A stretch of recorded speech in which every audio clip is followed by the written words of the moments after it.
पीढ़ी परिवर्तन हुआ उसके बाद एक बात जो है वो प्रदेश में छिड़ गई, वो आपके दौर में भी छिड़ी, अभी भी छिड़ी सर। उसमें कहा जाता है कि ब्यूरोक्रेसी जो होती है वो वही बताती है आगे पॉलिटिशियंस को कि वो इम्प्लीमेंटेशन कैसे होगी गवर्नमेंट पॉलिसीज़ की, चाहे आपका जनमंच था या और आपने अनएम्प्लॉयड यूथ के लिए जो आपने कार्य किए, वो इम्प्लीमेंटेशन ब्यूरोक्रेसी के पास रहती है।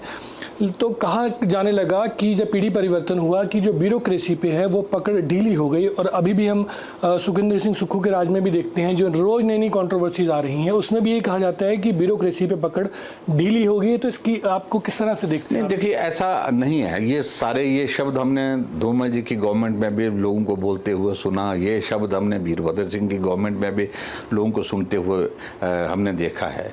जब मैं हिमाचल प्रदेश में मुख्यमंत्री बना, उस दौर में एक काफ़ी बड़ा लॉट जो अधिकारियों का ऐसा था कि उन्होंने लंबे समय तक दूसरे नेताओं के साथ भी काम किया, दूसरी सरकारों में भी काम किया, और वो अपनी एज के एक ऐसे दौर में पहुंच गए थे, रिटायरमेंट के करीब थे कुछ लोग, और तो स्वाभाविक रूप से उनके थोड़ा उस तरह का रहता था। लेकिन हमने इस बात को देखा कि थोड़े वक्त के बाद चीज़ें बदली हैं वहाँ पर उस वक्त भी, और ख़ास तौर से जो नई जनरेशन की जो ऑफिसर की जो टीम थी, उन्होंने उनका काम करने का तरीका जो है वो बहुत बेहतर होकर के जो है आगे हमने अनुभव किया, और उसमें बहुत अच्छा काम किया उनने।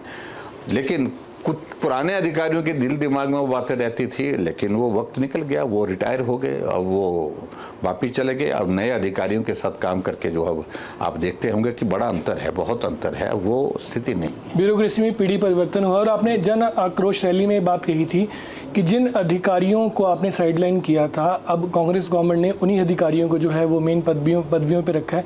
कोई 3 अधिकारी आप कैसे बता सकते हैं सर जो पॉलिटिशियन के लिए भी ठीक हो, उसकी पॉलिसीज़ को धरातल पे भी ले जाएं, पब्लिक डीलिंग भी अच्छी हो और विजन भी हो उनका? कोई प्रदेश में ऐसे कोई 3 अधिकारी? देखिए, एक तो मैं आपको बताऊं कि भी अधिकारी कोई ख़राब होते हैं ऐसा नहीं, लेकिन उनके काम करने के तरीके अलग अलग होते हैं। और पर्टिकुलरली मुझे इस बात की खुशी है कि हमारी सरकार ने जो इनिशिएटिव शुरू के 2 सालों में लिए, और वो इनिशिएटिव जो है उनका इम्पैक्ट जो है लास्ट तक रहा। हमारी योजनाएं शुरू हुई, और उन योजनाओं को शुरू करने के बाद उन सारी योजनाओं को हम ज़मीन में उतारने में सफल हुए। उसमें अधिकारियों का उसमें बहुत बड़ा कंट्रीब्यूशन रहा है। तो उसमें मैं कह सकता हूँ उसमें बाल्दी जी का एक अच्छा कंट्रीब्यूशन रहा। वो अलग सोचते थे, गृहिणी सुविधा योजना उनका एक कॉन्सेप्ट था। इसका नाम देने के लिए भी आइडिया कॉन्सेप्ट हमने इस बात के लिए दिया कि हम जो उज्ज्वला योजना है उसको सैचुरेशन पर ले जाना चाहते हैं, तो उनने गृहिणी सुविधा योजना को। हेल्थ सेक्टर में हमने कहा कि जो आयुष्मान भारत है उसको हम पूरे हिमाचल प्रदेश में सैचुरेशन पे ले जाना चाह रहे हैं, यानी कि सारे वर्गों तक पहुंचाना चाह रहे हैं। तो हिम केयर का उसमें जो उस वक्त का वो दौर आया, और हिम केयर में उस योजना को बनाने के लिए भी हमारे अधिकारियों का उसमें बहुत बड़ा कंट्रीब्यूशन रहा। उसमें बाल्दी जी का, और बाल्दी जी के अलावा जो दूसरे हमारे अधिकारी थे उनका भी बहुत बड़ा, आर डी धीमान जी का, उनका भी बहुत बड़ा एक योगदान रहा।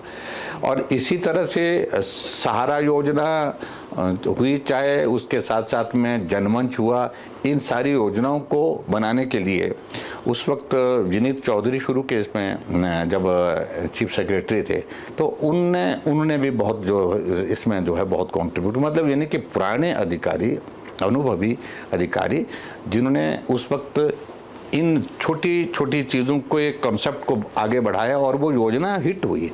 आप देखिए, जनमंच हिट हुआ, जनमंच बहुत प्रभावी ढंग से चला। मुख्यमंत्री स्वावलंबन योजना ये इन्हीं अधिकारियों द्वारा बनाई गई थी। गृहिणी सुविधा योजना इन्हीं अधिकारियों के द्वारा बनाई गई थी। अच्छा, उसके बाद सहारा योजना वो इन्हीं अधिकारियों के माध्यम से बनाई गई थी।